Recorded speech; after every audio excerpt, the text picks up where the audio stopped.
Queste sono le Sony VH1000X Mark VI e sono la testimonianza di come anche delle cuffie con un nome orripilante possano suonare veramente da Dio. E vi assicuro che quando l'audio è di questo livello, la differenza si sente, scusate il gioco di parole, nella musica, nei film, nei videogiochi, e l'immersione che avete è davvero, davvero completa.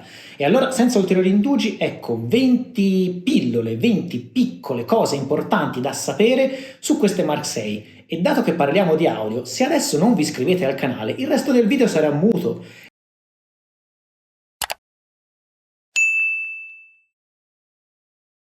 Vi siete iscritti? Bravissimi, allora possiamo andare avanti. Sarà un video un po' itinerante. Partiamo dalla praticissima custodia magnetica che si apre veramente con un dito, niente zip come nella maggior parte delle cuffie, e si richiude magneticamente in questa maniera. Davvero una grandissima comodità che ci lascia subito intuire, tra l'altro, qual è il punto numero 2. Sto parlando del fatto che le cuffie sono pieghevoli, le potete inserire in questo modo nella loro custodia e portarle facilmente a giro con voi. Ma vi dico la verità, il fatto che siano pieghevoli non è che sia proprio un autentico game changer. Giusto per fare un paragone, questa è la custodia delle Sonos Ace, tra l'altro incredibile il fatto che Sony non abbia messo il suo marchio sulla custodia, e come vedete la custodia delle Sonos Ace è decisamente più bassa rispetto a quella delle Sony, che sono un pochino più bombate. In compenso la custodia delle Sony è un pochino più bassa in altezza, ma insomma parliamoci chiaro, all'interno di uno zaino che abbiate una soluzione di questo genere, pieghevole o una non pieghevole come quella qua dentro, non fa una grandissima differenza. Magari la differenza ci può essere nel caso in cui teniate le cuffie così e le vogliate mettere per esempio in uno zaino. Ma la piega, che chiariamolo è bilaterale, non è la sola novità dal punto di vista estetico. L'archetto realizzato in pelle vegana con un'imbottitura più morbida, e anche i padiglioni sono a loro volta stati ammorbiditi rispetto alla versione precedente. E questo è importante perché comunque, data la forma delle cuffie, il peso, o quantomeno il punto in cui fanno maggiormente pressione, è questo qua inferiore, quindi bene che l'imbottitura sia effettivamente comoda. Sony tra l'altro ha ristretto, per evitare un po' l'effetto orecchie da topolino, chiamiamolo così, lo spazio che c'è tra l'archetto e la testa. Comode comunque nel complesso, da portare veramente anche per tante ore, anche perché, poi lo vedremo, l'autonomia è davvero molto buona. 3 colorazioni, questa qua nera, che purtroppo come vedete trattiene ben più le impronte digitali di quanto avrei sperato, una versione platino che è quella più chiara, e un blu mezzanotte che è appunto un blu mezzanotte. Cancellazione del rumore allo stato dell'arte. Io in questo momento non ho quasi sentito lo scampanellio di questa macchina, non sento il rumore del vento, grazie al nuovo processore QN3, che appunto è un'evoluzione rispetto al QN1 presente sulle Mark 5. Ci sono tra l'altro 12 microfoni contro gli 8 del precedente modello, ma soprattutto è il processore quello su cui voglio porre l'accento, perché quando cambia il processore dell'audio di solito è lì che ci sono i guadagni migliori, ed effettivamente la cancellazione attiva del rumore di queste Mark VI è davvero allo stato dell'arte. C'è poi una gesture davvero molto comoda, che è questa, cioè appoggiate la mano sulla cuffia destra e improvvisamente sentite tutto, tutti i suoni ambientali, tutte le voci, quindi è utile per parlare rapidamente con qualcuno, o quando dovete attraversare una strada e non volete rischiare di essere arrotati da qualcuno che non avevate sentito. Come avrete intuito, insomma, i comandi sono di tipo touch, e qua vedete tutte le gesture che possiamo fare, ma volendo è anche possibile disattivarli se per qualche ragione non li voleste utilizzare.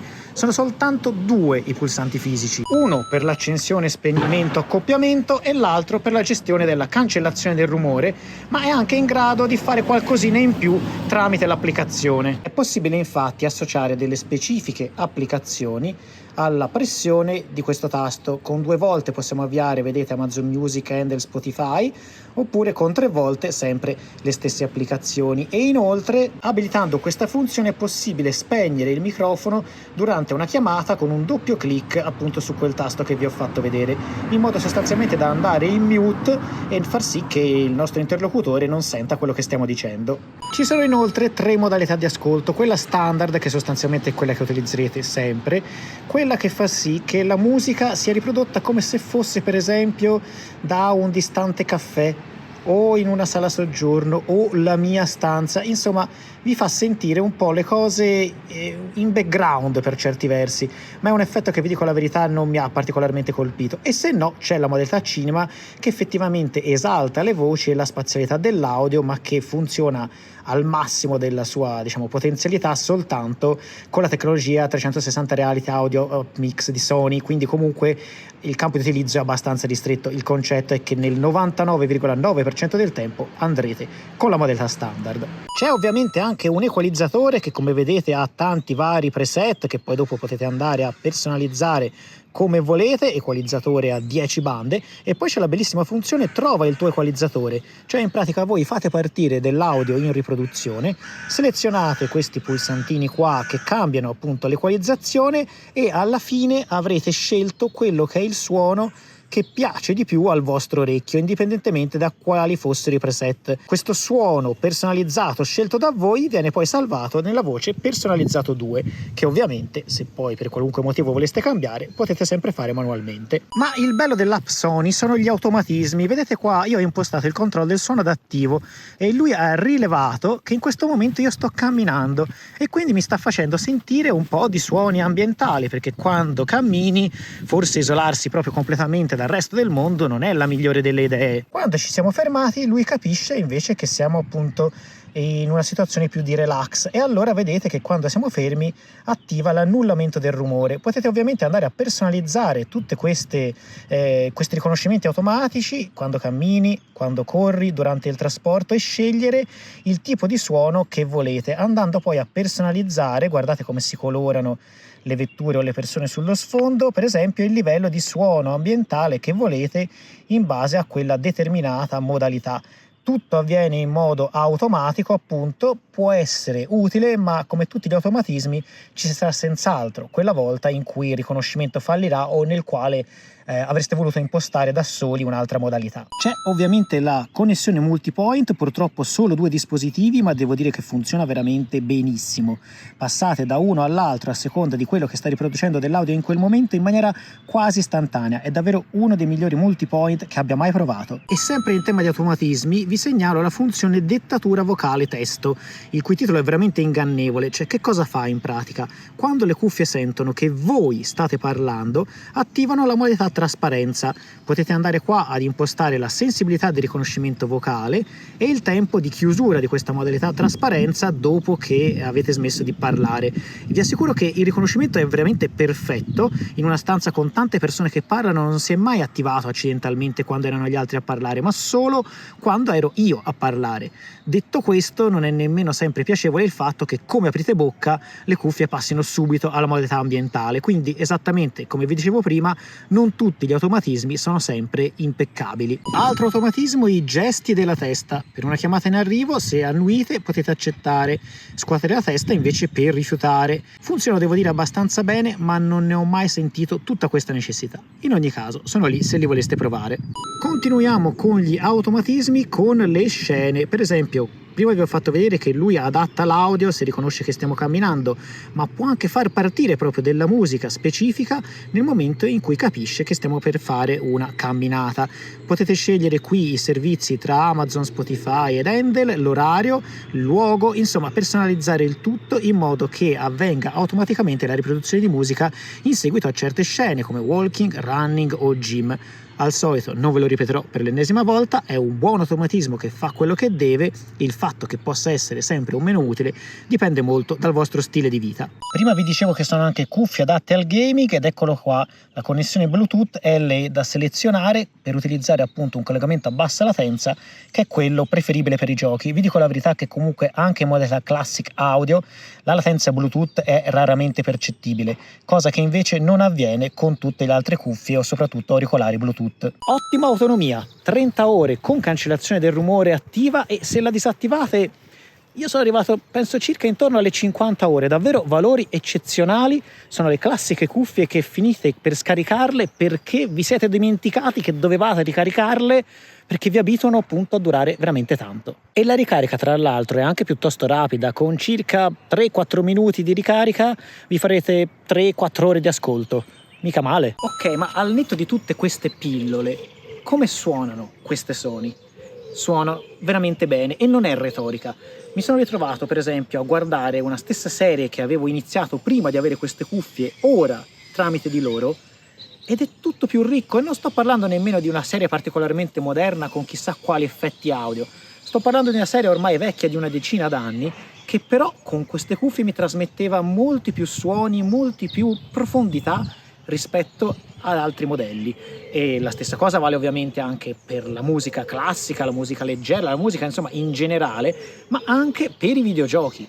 Lo stesso gioco Assassin's Creed Shadow al quale stavo giocando in questi giorni con le cuffie di Sony mi hanno fatto sentire ancora più dentro all'azione. Ho sentito ancora più rumori, ancora più respiri, frusci dell'erba, tutti quei dettagli piccoli che però fanno la differenza. L'orecchio li sente e il vostro cervello vi fa in quel momento catapultare ancora di più all'interno del contenuto che state guardando. E questo vale un po' per tutto, che sia film, che sia gioco, che sia appunto anche musica. Come vi dicevo fin dall'inizio, sono davvero ottime dal punto di vista sonoro, al netto anche di tutto quello che abbiamo visto finora. 6 microfoni beamforming per catturare al meglio la nostra voce, con in più gli algoritmi di Sony per la pulizia dell'audio e l'eliminazione dei rumori di sottofondo. Devo dire che in chiamata non ho mai avuto né problemi né lamentele assolutamente. Per fare un po' una prova del 9, visto che adesso siamo in una zona in cui stanno passando un po' di macchine, vi faccio sentire la differenza tra i rumori ambientali catturati dall'iPhone e la mia voce registrata dal Pixel. Allora, siamo nel mezzo di un incrocio abbastanza trafficato, facciamo partire la registrazione. Ovviamente io vi dovrò parlare di qualcosa, ma non è importante quello che dico quanto come lo sentite. Quindi, di che parliamo? Per esempio del secondo trailer di GTA 6. Lo avete visto? Vi è piaciuto? Avete visto il nostro video, tra l'altro? È uno dei video andati peggio ultimamente. Vedete che GTA 6 non rientra nelle vostre corde, purtroppo. Io ovviamente sto aspettando a gloria il gioco, anche se aspettare a gloria vuol dire aspettare più di un anno. Adesso c'è anche una Vespina che sta andando contromano, perché va contromano il signore? Vabbè, ok, speriamo bene. Purtroppo, come direbbe il saggio, la qualità si paga, perché costano di listino 50 euro più di prima al lancio, quindi 450 euro, e tenete conto che il precedente modello ormai è sceso a 299 euro. 150 euro di differenza, insomma, non sono pochi e non spingeranno i proprietari delle precedenti XM5 a passare all'XM6, almeno adesso. Per chi voglia però il modello di punta attuale con delle reali migliorie rispetto al precedente, la cifra purtroppo è questa. Insomma, eccellenti. Mi dispiace in un certo senso dirlo, perché il mio lavoro sarebbe trovare il pelo nell'uovo, trovare i difetti, e sì, qualche critica qua e là gliel'ho fatta, però nel complesso queste Wacom X Mark VI sono davvero delle cuffie eccellenti, un prodotto al quale Sony ha pensato per tanti anni. Del resto non si è posta l'obbligo di rinnovarle per forza di anno in anno, ma è giusto così, tirare fuori un nuovo modello quando hai qualcosa da dire, qualcosa da far sentire. E come ho ribadito anche mesi fa relativamente alle soundbar, lo dico anche relativamente alle cuffie: non investite soltanto sulla qualità visiva, perché la qualità sonora è quella che davvero vi fa fare il salto in avanti in termini di coinvolgimento, di immersione in quello che state vedendo o solo sentendo, e fa davvero la differenza, perché l'orecchio lo inganna ancora più facilmente dell'occhio. Insomma, spero di essere stato chiaro, di avervi detto tutto quello che c'era da sapere su queste Wacom X Mark VI. Per ulteriori domande lo spazio dei commenti, come sempre, è aperto. Da parte mia un saluto e alla prossima.